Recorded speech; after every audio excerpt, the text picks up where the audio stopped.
Welcome back to the podcast, ladies and gents. Today I have Lynne Golodner with me, and I'm excited to see where this conversation goes. So I was kind of talking to her before I hit record here, and she is up in Detroit. She said she's been to Iowa a couple of times, and heat of the summer and the dead of the winter, which for those of you listeners who are in the Midwest or even in Iowa, you know how fun that can be. I feel like in the dead of the winter, we're always complaining about how cold and 18 feet of snow. And then in the summertime, we're like, it's 120 and I can't stop sweating. So, but yeah, she said she's an open book. So I'm excited to see where this conversation goes. Lynne, my first question for you would be, what's your backstory? So tell us a little bit about yourself and yeah, I'm curious to see where this goes. Yeah, for sure. Thank you so much for having me on the show. I really appreciate it. So, I have been a writer since I was old enough to hold a pen. And that's really how I make sense of the world. So as a little kid, I wrote in journals and I would do family newsletters and poems and stories. And that was just sort of how I figured things out. And that took me through the University of Michigan, and I have a Master of Fine Arts in creative writing, poetry from Goddard College. And so I did both journalism and creative writing. And I started my career in New York City as a journalist. I was writing for a trade newspaper and eventually was transferred to their Capitol Hill bureau in Washington, D.C. So I lived there for a few years. And then I came back to Michigan in the mid-90s, really to be near family and be more of a Midwestern gal. I'm not as fast-paced as the East Coast, I learned. And so I worked for a little while for a local community newspaper in Detroit, and then I went freelance in 1998, and I did that for 10 years. I was really successful as a freelance journalist. I also taught college English and writing classes, and then when the economy was changing and journalism was, really affected by that in 07, 08, I was also going through a divorce. I had 3 young children. They were 1, 3, and 5. And I had been married to a musician. So talk about, unstable income situation. Goodness. Yep. And so I pivoted and I created my PR and marketing company, which is called Your People LLC. And I just sort of thought, I'm going to try to create something out of my communication skills and my knowledge of media, and we'll see if it sticks. And it did. And so I've been doing that now for 13 years. And a couple of years ago, I started podcasting. My podcast is called the Make Meaning Podcast, and it's really about how people find meaning and purpose in work and life. And I love doing that so much for so many reasons that I'm sort of expanding it into more of a movement and working one-on-one in coaching and consulting ways, as well as through workshops and masterminds to really help people identify their story and come from a place of meaning. And it's just fun. It's like every day is something new. So that's my very quick backstory. Lots of things that we could focus on there. Oh, absolutely. So the first thing that I want to talk about is, as you're going through your divorce and you have these 3 young kids and you're like, whoa, I need to do something. Right. And so you had this idea to create your, what you called it, Your People LLC. Yeah. Mm-hmm. So my first thing is like, what inspired you just to be like, oh, I'm going to do it myself, and what fears, what like, walk us through what that was like, especially during that time. I mean, you got a lot of stuff going on and then starting a business on top of it. Yeah. Well, it's interesting because I grew up in an entrepreneurial family. My dad was an entrepreneur, and my mom was a stay-at-home mom. And so, he created his own company when I was 10, which is a really daring thing to do. I'm the oldest of 3. And my mom was at home and she encouraged him and said, if you don't try it, you're never going to know. So I grew up in that sort of scrappy environment that was really supportive. And what really inspired me in 1998 to go freelance was because I wasn't making much money as a journalist, and I was offered an opportunity to do a freelance article, and my editor wouldn't let me, even though there was no conflict of interest. And I thought, really? I think I can do this better. I think I can make more money. And I did. And so that first year as a freelancer, I tripled my income, which tells you how little I was making, So for 10 years, I worked on my own from home. I was really self-motivated and I saw a lot of success. And that was during the time when I married my first husband and started having babies. And by capturing my time in that way and directing my career, I was able to be there with my children and raise them, 24/7 and work around them, which I really valued. And so when I was getting divorced, my kids were still really little, and I didn't want to change that. And so I thought, well, I've done this once.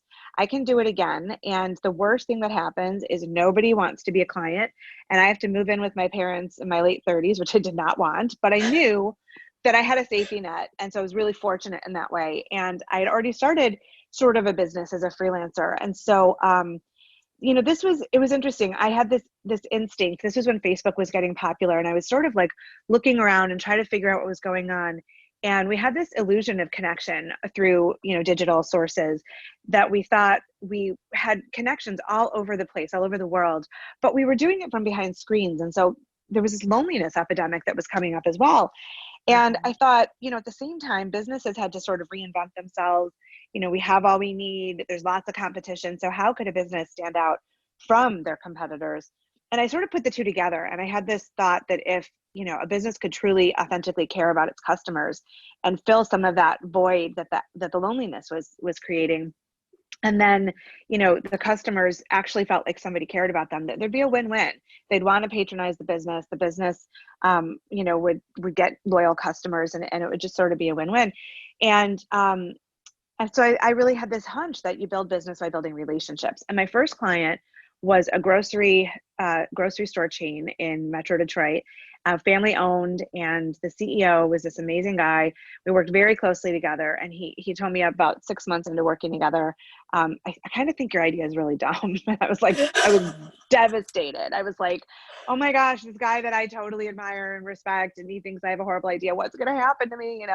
And so I sort of, pouted a little bit for a while. And then a year later, we were still working together, and I had more clients at that point. And he came to me and he's like, I'm really sorry. I was wrong. And I was just like, thank you. This is just thank God, like my instincts actually paid off. And so, it was just, close your eyes and jump and hope that you land. And I just, I just wanted to do meaningful work with meaningful people. And I think that comes through. And so the right clients are attracted to me, and it becomes a flow. It's just, it just sort of worked. And I was really dedicated to being with my kids when they were little. And even when they got older, to going to soccer matches and to, picking them up from school instead of somebody else. And so that was so important to me that I had to find a way to make it fit with my work and support my family, Absolutely. So what type of work did you do in that realm? Yeah. So when I started Your People, I was a journalist. And so I felt like if I go into PR, I'm going over to the dark side, but I was really going into PR. And so I realized before long that it was this wonderful world of possibilities where I could still use my writing skills, my storytelling, endeavors to help businesses that really operated from a place of meaning and purpose to connect with customers and to really build connections. And so, I started with that grocery client. By the end of the first year, I think I had 3 clients, and I still was doing some freelancing. And all of them had in common that while they were service businesses or product businesses, they really built a sense of community in their business style. So the grocery store, this was a family-owned grocery chain, and one of the things that I helped them do was to really develop that family connection. So we shared family recipes at the butcher counter, and in the produce section, we made all of the different department heads very approachable and human, and told the story of how and why this was one of the early chains that had like gluten-free products and Asian products and all different specialties.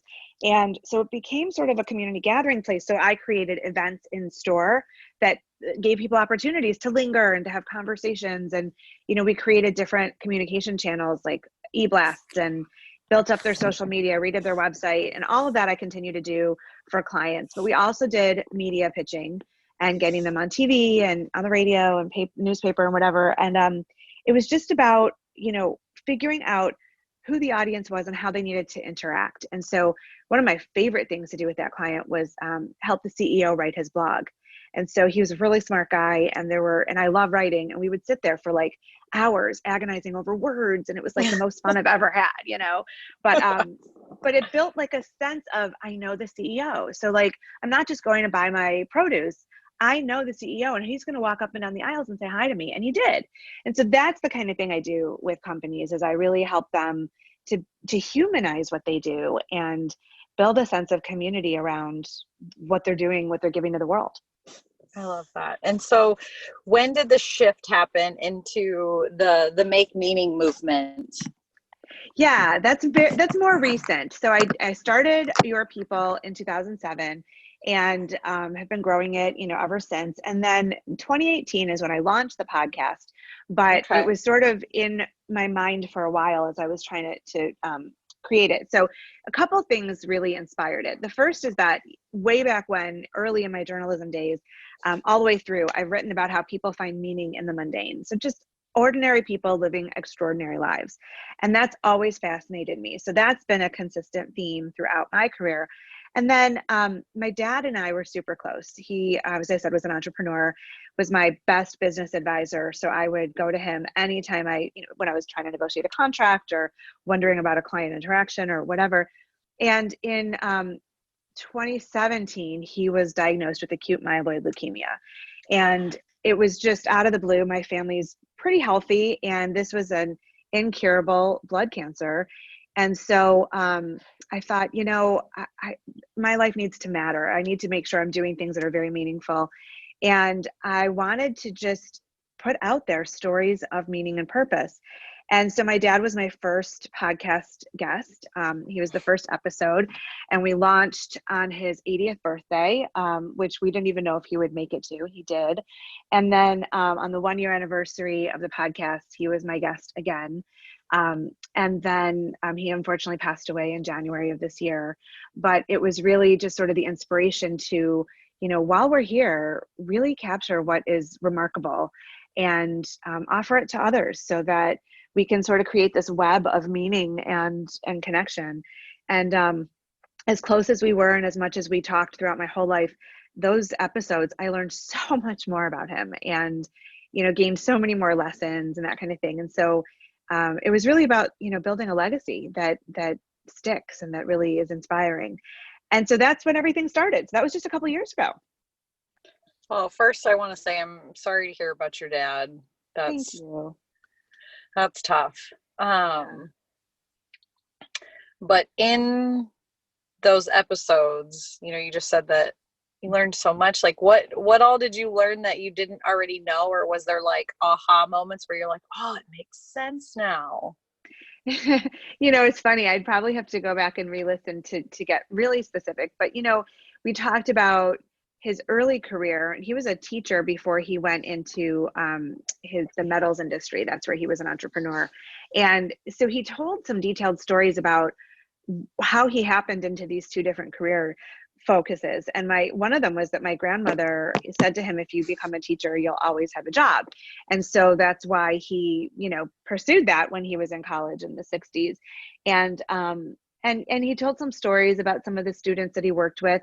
And I had never heard these stories. So I knew he had been a teacher, but I didn't know some of these, really intense student interactions that he still carried with him, that just how much he cared about these students. And it was just a few years when he was really young, but I loved hearing that. And then how he, was brave enough to start a different career because he loved science so much. And a friend's father was in the metals business and was like, okay, I'm just going to try this. And, all of a sudden he loved it. And he ended up climbing the ranks and became one of the leaders of the industry throughout his career. So he was really known.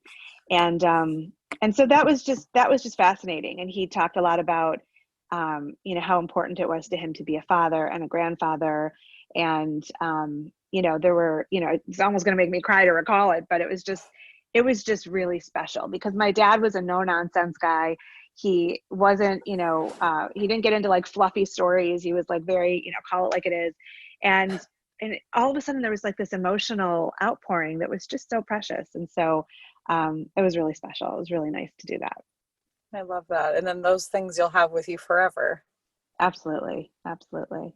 Oh, that's incredible. Yeah, I that's one of my favorite things, and that's why I love doing the interviews on these episodes. I feel like we learn so much about people that we wouldn't typically learn otherwise. I feel like, and not saying that like there's, I don't know, like not everybody is tell it like it is. It sounds like you are, which I think is amazing.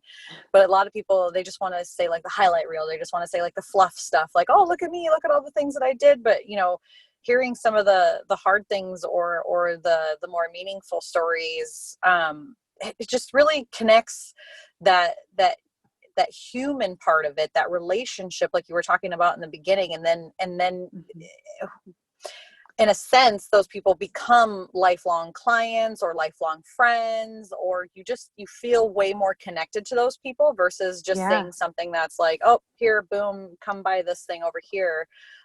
There's deeper meaning to it, which I'm assuming is kind of your whole reasoning for the podcast. So Yeah. Yeah. do you, on your podcast, like what's your favorite part about it? What's funny is that because of the pandemic, I've really had to do a lot more myself. And so, previously, starting when I first launched the podcast until, COVID hit this year, I was recording in a studio and I had a sound engineer. I had somebody who was working on podcast graphics and content and putting it out there and all that stuff. And so I just basically found the people I wanted to interview and I prepared and I showed up and I had these great conversations. And so when the pandemic happened, I had to determine if I was going to just take it on myself from home. And so I did. I bought equipment and I record on Zoom now and I do the editing myself. My podcast engineer would be happy for the work, but I was like, you know what? I can do this, And I started using software that I love. Like I have fun with it. It's really cool to listen to it, make different cuts and whatever.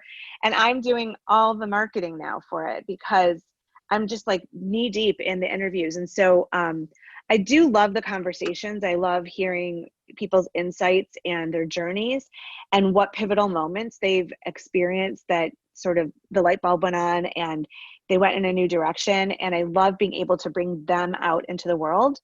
But I also really like the technical side of it. I like coming up with the graphics and the content and seeing how many people on, social media are listening. And so I like the whole process. It's become like my favorite thing to do now. It really has. Podcasting is tons of fun. I remember when I first started, I think I found out what a podcast was, and this may sound silly, but it was like 2016, 2017, and I know they had been around much longer than that, but like as soon as I started listening to them, I'm like, oh, I love podcasts. I want to have a podcast someday. And it just seemed like, for me at the time, it seemed unattainable. It's like big dreams, you have to have all these things. And but really it's so fun, and it's so great to see all the conversations that you have with people. And so my next question that I have for you is, so you help people make meaning in whatever it is that they're doing. I know you kind of talked about like I think I read in your bio about like second careers and things like that. So how are you helping people more recently in the make meaning movement in terms of like coaching or programs or, podcasts, things like that? Yeah. Yeah. So it's interesting because as I've launched the movement, I've been trying to figure out, like, what are we going to focus on and what's the real crux of it. And so I've developed a couple of tools for people who are pausing either because they are forced to because of a furlough or a layoff or a company closed because of the pandemic, or they're choosing to do so, and then really think about what is my personal meaning and how do I develop work from that. And so like I've come up with this pause to pivot worksheet, which I'm happy to share with your listeners. We've done some sessions, like right now I'm at the end of a 21-day What's Your Story workshop that people registered for. And it's an intensive where every day you get a writing prompt to help you figure out what is the story you're going to put forth, whether it's to find a job or it's a company, so you want to land new clients, or how do I talk about this in a way that is relatable and inspiring and really grabs people. And so I've been offering some programs like that. One of the things that I'm finding is that I am especially loving working with people who want to write a book, whether they're writers by nature or they have some expertise, like a CEO who's been in the industry for a long time and wants to share that in the book. And because I've had 8 books published and I have a couple that are not published yet. I love working with this audience and helping people to, sort of captivate their idea and then put it into a structure and work on turning that book out, and then talk about how to build that personal brand and market it so that people are going to read you. And so, so that's sort of how we're like leading things. But we've had some amazing programs. We've done some Make Meaning Hours virtually, where people come together for an hour and we talk about a specific topic. Like one of them was about why we work. And so really looking at that and how do we make these decisions to find work that's meaningful. One was about the meaning of money and how our relationship to money really determines so much about our success or failure. Mm-hmm. And I just love connecting with people on these levels and just taking a look at the why behind everything we're doing so that we can move forward with purpose. And it's not as hard as you think. So, I've developed a meaning matrix where you can figure out what your personal meaning is and then determine what to do with it. Spin your story out of that and sort of go on this progression. And so I'm actually working on a book about it, and I have a publisher and he's waiting for me to get it to him. So I just am in the revision stages right now, but it's this process about like, where do you start with meaning and then how do you insert it into everything you do so that it's purpose driven and it doesn't feel like work. It's just who you are, Yeah. And I love that. So can we talk about the work side of things? Because I feel like that's been coming up a lot in my community, especially with like the pandemic. Everybody's been putting a pause on things, and 2 things are happening. Either people are like, oh my God, I do not want to go back to this dreadful job. Like I hate it. And they're like looking for something else. So they're like having an issue finding meaning in their work. Or you see the people who are like, I can't wait to get back. Oh, I guess there's 3 things. You can't wait to get back to work. Or there's the people who just like pivot and they're still working kind of thing. So for those who may be struggling to find meaning in their work, how would you start to find meaning in your work? Because I know, at least for me personally, if you're not happy with what you're doing now, you still have to find meaning and gratitude within what you're doing and kind of look at the big picture. Otherwise, you kind of take those thoughts and feelings with you into the next job. And then that's where you kind of become like a career bouncer, or bouncing from job to job, kind of looking for happiness versus like trying to find meaning and happiness within. Does that make sense? Oh, totally. Yeah, absolutely. And it's a really interesting time. I mean, first, there's not a lot of great things that are not happening right now. Yeah. And it's definitely scary to have a pandemic happening and we don't know what's going to happen next. But there've been a lot of gifts that have come out of this too, in my opinion. And, the first one is like, I remember when it first was starting and I was seeing what was coming, and my husband and I sat down and looked at our budget and said, okay, what can we cut? Because we know, like my husband is, gainfully employed and has, steady paychecks, and that was not thankfully affected by the pandemic, but I didn't know what would happen with my company. And in fact, I did lose a couple clients because of economic reasons during the pandemic for them. And I understood that. And so we eliminated so much from our monthly budget, which was frankly easy to do with shutdowns. Like the kids weren't doing any sports, so there were no sports expenses, or, we weren't going to get manicures or whatever, it just wasn't happening. So, but it was really easy to eliminate things from our budget. So that was one aha moment for me. Like, okay, what have we been paying for and building our life around that we could, in a heartbeat, just eliminate and wipe out? That was enlightening. And that to me was a conversation that I wanted to extend beyond the shutdowns to what do we really need? And so I started looking at, well, this is how much my company brought in and this is how much I paid myself, but do I need that? Would it be a better balance for my life if I had less coming in and paid myself less, but I was working less and I was doing more meaningful things? And so we were having those conversations. And I think when you can do that, it frees you up to have choices.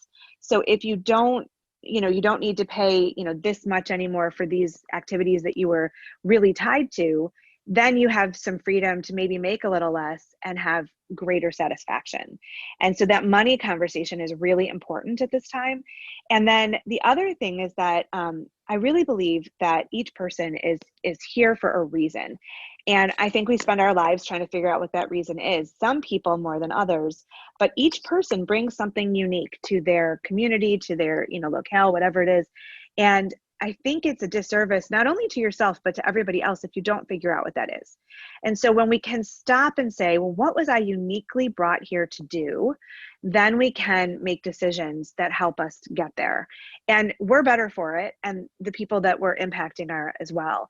And so I think every person deserves to have this conversation with themselves to determine, what did I do when I was a child because it was just fun and natural and I gravitated toward, and I didn't think about, I have to pay bills or I have to do whatever. I just did this. There's something in that we need to get back to and figure out how we can access it as adults and provide, help or insight or inspiration to others by doing it. So for me, it was writing. And whenever I get too far away from that, I'm really out of whack, because that's just at the core, that's how I live and breathe, is through words. And so I keep behind my desk this corduroy covered journal from the 70s that I used to carry around with me. Oh, I love that. It's incredible. And it was like all my little stories and skits and poems and whatever. And I do that because it reminds me this is who I am. And if I don't have some of that in my work and my life, then I'm just sort of without a compass. And so when I work with people to figure out what their, pivot is going to be, we always go back to that, like, what did you do just because it called to you and you couldn't get enough of it and it wasn't work, it was just who you were. And there's always something. And then we start to sort of follow that and see how can we make that a practical application today that will both bring income, but satisfaction too. I love that. So how do you help somebody that maybe was, I see this a lot, multi-passionate, or people who get hung up on, oh, well, do I just have to do one thing? Sometimes that can be overwhelming to think about, oh, I can only do one thing for the rest of my life. Sure. So what do you say to those people? So, it's interesting because I'm a great example of that. I always have several irons in the fire. And my grandmother used to say, you do too much. And I'd be like, oh, grandma, but she was, oh, grandma. Right. Like, you don't know. I mean, but she was kind of right, I have to say. And whenever I get overwhelmed, it's like, it's because I'm doing too much. It just is, and it's just because I have lots of ideas and interests and I want to pursue them all. And so one of the things that I, do myself and that I help others do is to organize those ideas and passions. And so you can do a lot of things, but you can't do them all at once and you can't do them all well. And so, it's usually like you can do two things really well. Any more than that, it's going to be kind of mediocre because you're really divided between focuses. And so maybe one of them becomes an income generating pursuit and another one becomes a hobby or a volunteer endeavor. And you just have that balance so that you're feeding both passions, but one of them can just be freeing. You don't have to get income from it. You can just be in it so that the other one, you can have it feed your family. And I think when you turn hobbies into careers, you run the risk of losing that love that you had when it was just a hobby. So it's really important not to do that with all your hobbies and passions. Keep one as your hobby, as something on the side that you just gain a lot of enjoyment from and it feeds your soul, and turn one into an income generating endeavor. But, trying to keep that balance between passion and livelihood, because when you do something that you love, you will make money at it because the passion will come through. But if you're too dependent on, I need to make X amount of dollars, the fun leaves. And then that actually spirals downward because that's an energy, and the energy eats away at the success. And so you want to make sure that you can stay in that passion place. So yeah, I think two is your max. You can do one as a company, one as a side interest or hobby, and then put the rest on a list and you can get there, because life gives you lots of opportunities and curves. Yeah. Oh, absolutely. And that for me is kind of like a shiny object syndrome, right? And maybe this happens to you too, where you have so many ideas or there's so many things that you want to do that You have to decipher like what's really an opportunity or what's just distracting me from my next goal. Absolutely. It was interesting because with the Make Meaning movement, I'm like, okay, I'm going to offer these like 5 programs. And I work with a coach too. I'm a big fan of coaches to help us, Mm-hmm. on our way. And she's like, you can do all of this, but you can't do it all at once, and also I still have my business, which is my bread and butter. And so, so I'm like, you're right. So I spent some time trying to put them on a calendar. And what I realized was I actually didn't want to do any of them. There was one thing I wanted to do with Make Meaning. And because I like all that I've been doing, but I love working with writers, people who want to write a book in some way. And I'm like, Mm-hmm. okay, I can just focus it on that. And I kept all of them on a piece of paper so that I can go back to it one day, all these programs and great ideas that I had. But right now I'm just focusing on that specialty. And if I want to pivot it, I will. And so that felt really freeing to say, I'm just going to pick one right now. And I'll give myself the room to let that change in time. So, I love we've got to that. give ourselves that freedom. We really do. And that's exactly what it is it's freedom. And I think a lot of times people feel like they're missing out. And I know I've done this and felt this personally, where if I say no to something now, I feel like it's almost a missed opportunity. But the Mm-hmm. truth is that if you say you did try to do all those 5 things at once, either you or myself or anybody else listening to this, you're Mm-hmm. only giving 20% of your energy to each thing, versus if you just picked one or two, you could give it so much more time and energy and make it into the incredible thing that it could be, versus just kind of like half-assing each and everything, hoping that, they all kind of move forward. Exactly. Exactly. And that's the thing, is that there's nothing worse than saying I just couldn't pull it off. But when you're Mm-hmm. spread too thin, you really can't pull off anything. And so so it's something. It's funny because, I mean, full disclosure, I've been looking at, why do I always have 2 things going on?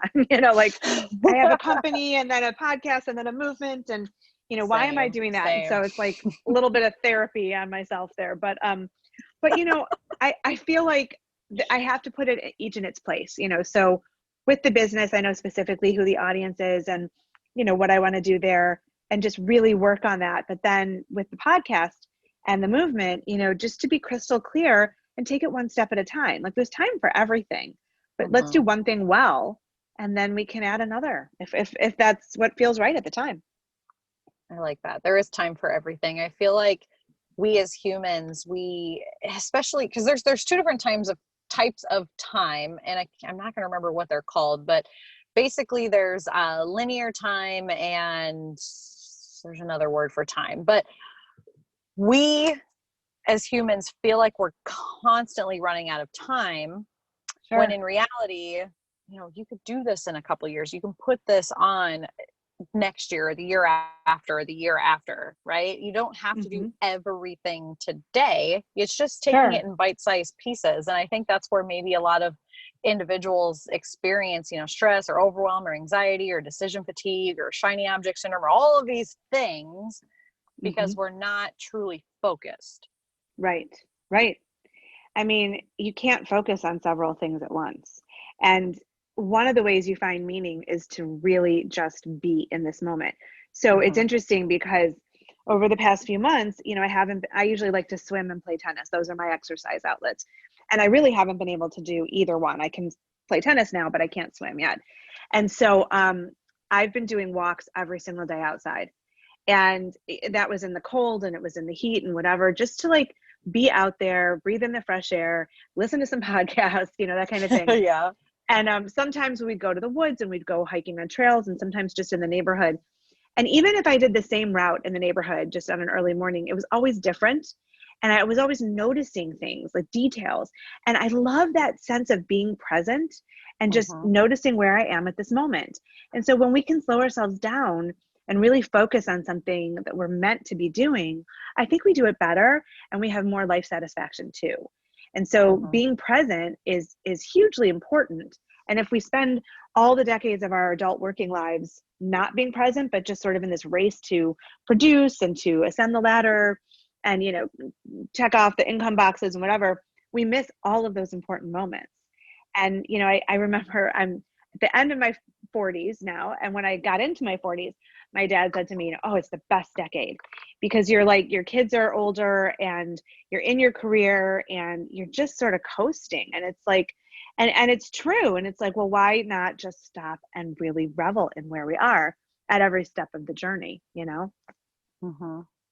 I love that. I was just having a conversation with another gal this morning before our call, and she was struggling to be present in the moment, and I do too. I mean, it's a practice. It's definitely something that you have to, make an effort for, until it becomes, like an unconscious habit kind of thing, right?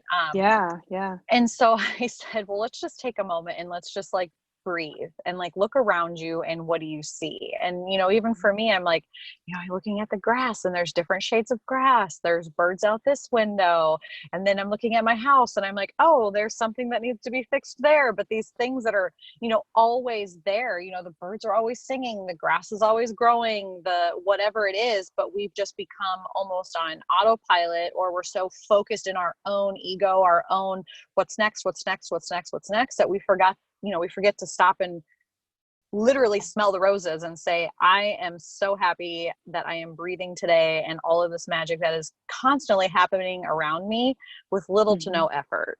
Mm-hmm. Mm-hmm.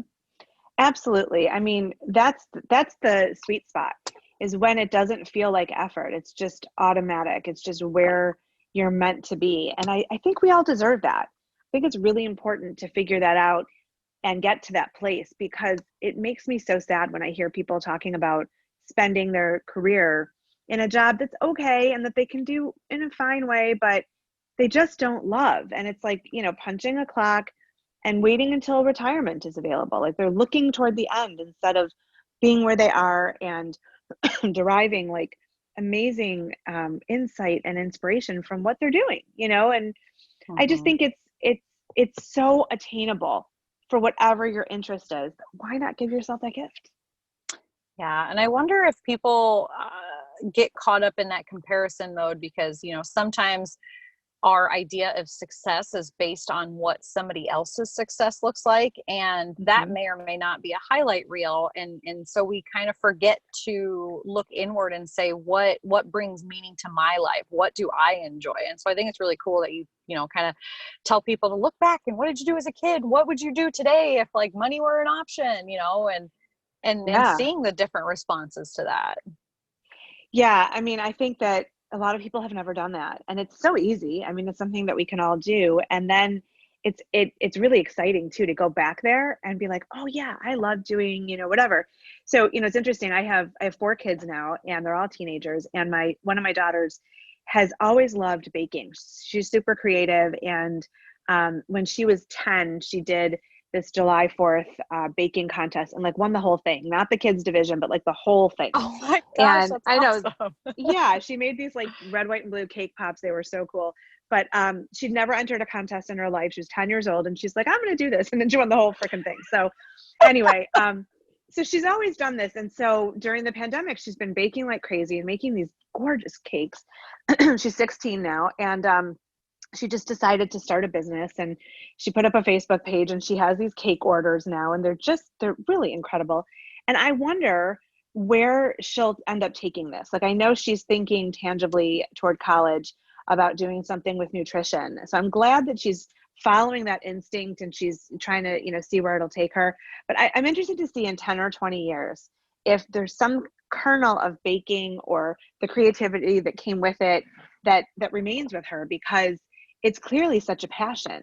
And so I Mm-hmm. feel like if we could empower young people today to stay there, to like really articulate and identify who they are at the core, what they do really well, what their unique gifts and talents are, and continue to be clear on that as they go through college and make choices. And, I think that would be such a gift. So I'm hoping we can do that, but you never know.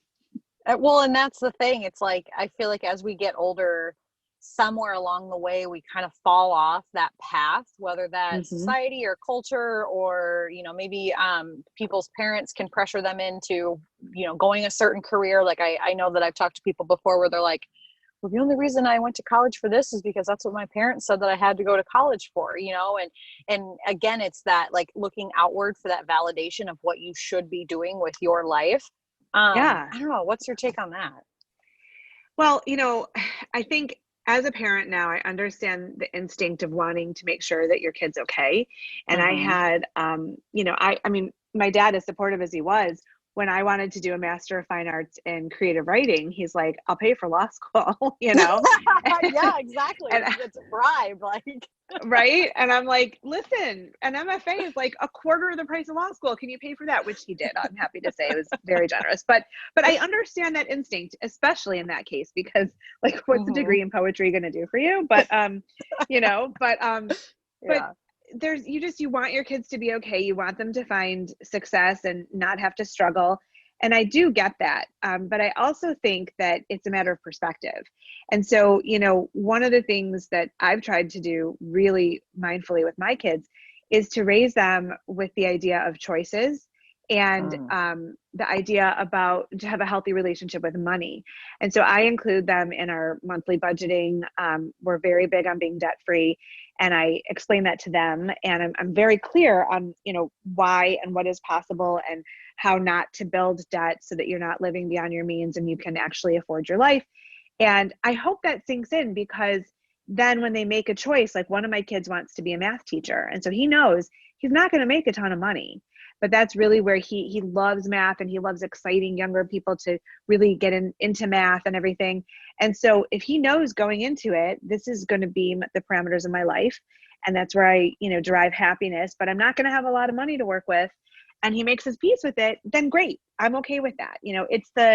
It's the mortgaging your dreams so that you can keep up with everybody that causes problems. And then it's just a spiral that you can't stop. And so I Yeah. feel like, we have to sort of just have our eyes open and make wise choices and understand the consequences of those choices. And so, again, it goes back to the relationship with money. If we can free ourselves from some of those trappings, we have a lot more freedom to do what we want and what we love, as long as we're not backing ourselves into a financial corner. I mean, that's what it comes down to. Absolutely. And I appreciate you saying that, because I think, even me personally, and I know a lot of the listeners here are seeking a sense of financial freedom. Like, I am very big in like paying off debt and living within your means, because I have learned the exact opposite based on poor choices in my life. But that was because I was never taught those things. And so I learned Mm-hmm. best by just, I don't know, fucking up and figuring it out, I guess. And so, Mm-hmm. Mm-hmm. trying to make lessons of those and share those with other people. But, I do think that sense of financial freedom comes from with living in your means. And it doesn't mean that you have to make $500,000 a year or several $1,000,000 a year. You can have financial freedom based on your healthy spending habits. And so I think it's really cool that you guys do like a monthly budget meeting. Like, how long have you been can we talk about, can we Yeah, talk about money for a little bit? Is that cool? absolutely. I told you we can go anywhere. Absolutely. Yeah. So a couple years ago, we decided that we just could not live with debt. And I did the same thing you did. I mean, had credit cards, and Mm-hmm. we do have a mortgage, and I would like to pay that off. But all of that stuff we had, and we'd plan a vacation, we'd put it all on the credit card, and then we'd like sweat through paying the bills. And it was just sort of like a chicken and egg thing, like which came first. And Yep. so we finally said, enough, like we're not going to do this. We need to pay off debt once and for all. And we're never going to lease a car again. And we're just, all these things. So my husband and I said we started using Dave Ramsey's app, Every Dollar, big fan of his. Yes. And Yes. Oh, I love this. we started budgeting, the two of us. And yes. And we got really in a groove. And so we started telling the kids about it. And so, not only, and to be fair, my kids in their high school have the same curriculum from Dave Ramsey. So they do get introduced to that in their economics class, which is really nice. But Oh, that's awesome. I've never heard of that. I wish we would have oh done something yeah, like that in our area, but I find that they just do like very basic accounting, and then they call it accounting. So people think that like you have to be an accountant to do like checks and yeah. balances, which you can actually do in your own life. But anyways, that's neither here nor there. So, Yeah, no, they have this great curriculum. And one of the assignments is that you have to go home and interview your parents about their finances. And oh, which is super cool. And they're asking like, what are your goals and, that kind of thing. And so, I was very clear about, here are my goals, and I'd like to get to millionaire status and this and that. And they're like, really? And so we just really had very frank conversations. I didn't want my kids to feel any mystery around money. I wanted them to, really be able to interact with it. And Mm-hmm. I do believe that money is an energy and it needs to flow. So it needs to come and go. You need to release it Absolutely. and you need to take it in. And so, anyway, so we started introducing this idea of monthly budgeting. And in the first couple of months, one of the kids would be like, I need this. And I'm like, well, it's not in the budget this month. So we can put it into next month's, but I don't have it in this month's budget. And so there were, little tantrums in the beginning, but then they really got to a point where they understood that. And so at the end of each month, we'll say, okay, guys, we're doing our budgeting. What are things you're going to need next month or want, or, what do we have? And now even some, a couple of my kids will come to me and say, oh my gosh, I didn't realize I need new soccer cleats. Soccer's starting back up and I didn't put it in the June budget. I'm so sorry, Mom. And I'm like, no worries. There's some extra money floating around in the budget. We can get the cleats. It's all good, but they're so aware of it and they understand there's a consequence of, Mm-hmm. spending money or holding on to it or whatever. And that by being smart and really planning it out, we actually can do more. So when we started budgeting, we very quickly paid off debt, and we've kept it that way. We got rid of our credit cards. We only use debit or cash or write a check, and we started saving a lot more. Like all of a sudden, by doing this, we were saving like crazy. Like it's Mm-hmm. so cool. Like so now budgeting gave us more money for some reason, and Isn't that cool? it's the coolest. It's just so great. And It's so, so cool to see yeah, your savings like grow like week by week or month by month. And it's just like, yes, I love it. Anyways, keep going. yeah. And so my husband and I do all kinds of like investments and retirement and whatever. Mm-hmm. And when the pandemic happened and I'm like, okay, the markets are going to take a hit. I have a couple of different investments for college for the kids. And one of my kids just graduated. So he's going in August to college. And I was like, okay, I had this whole plan where I was going to pull money from, and everything took a hit. And I didn't Mm-hmm. freak out. I just said, I'm not looking at the statements for 6 months. I'm just not going to look, because it'll make me sad. And then B, I had been saving in just a regular bank savings account for my 50th birthday, which is next year. And Mm-hmm. I wanted to take the whole family to Hawaii. And so I was really doing that methodically. And I have like a ton of cash in that account. And I said, well, I don't think Hawaii is going to happen next year, but college is for sure going to happen because I'm just going to take it from there. I'm not going to take it from the college account until it rebounds. And which, by the way, it has. So that was quick. But I just was like able to say, no worries. I can take it from another place and we can adjust the goals and it's all good. And so Mm-hmm. if Hawaii happens in 2 years, okay, fine. Like it's just not the end of the world. And that's because we identify our priorities and we are really clear on that. And the kids get it. Like there's no disappointment. And another thing we realized from this pandemic is we actually don't need to eat out as much as we did. And Yes. so, like it's okay. I mean, we've carried in a little, but we always like to cook. We have a big family. And so, we can continue to do that. And everybody's been happy with it. So again, it's just about like, what are your priorities and what are you willing to do to make sure you can achieve them? And, it's pretty Absolutely. simple. It is, but it's bringing awareness to it and then actually implementing it, because I know a lot of people even like go through Financial Peace University or they read the books or Hmm. any budgeting app or any budgeting anything. Like it you have to actually do the work, and then making sure that everybody is on board just makes it that much simpler. Because I remember I used to do budgeting like when me and my husband first got together, or like when we were dating and then started to consolidate like money together. It was two Hmm. very separate things, right? Like I was a spender and he was a saver, and neither one of us were on the same page. And it really helps when you guys can like sit down and have like money meetings and you talk about finances and you don't make it weird. Because I know that there's so many people out there that they find it weird to talk about money or to express like financial goals or savings. And it's it's the quote, the norm to put things on a credit card or make more debt. And why? It's just like you're adding more energetic chains to your ankles that are just going to sink you further into debt. It's going to be that much harder to get out of it. And I think it Hmm. takes, having that hard conversation, or just having conversations like me and you are having here, saying like, no, you don't have to live that way. Like you can free yourself from all of this stuff. And how good does Hmm. it feel just to be like, yep, we could go to Hawaii, or we don't. Either way, like I have the choice to use that money to whatever I want versus using it to pay off debt from things that you may or may not have really, really needed. You know, I found a quote not that long ago, and it said, look around your house, all of that clutter used to be dollar bills. And I was like, oh, I felt that, like that, you know. Yeah. And, you know, another thing that we started doing just really for fun, my daughter and I would go to thrift stores, and oh yes, I love it. You know, I do. And it's great. And we found amazing things. She's a total mall girl. Like, she'll go to the mall every day if you let her. But, oh goodness.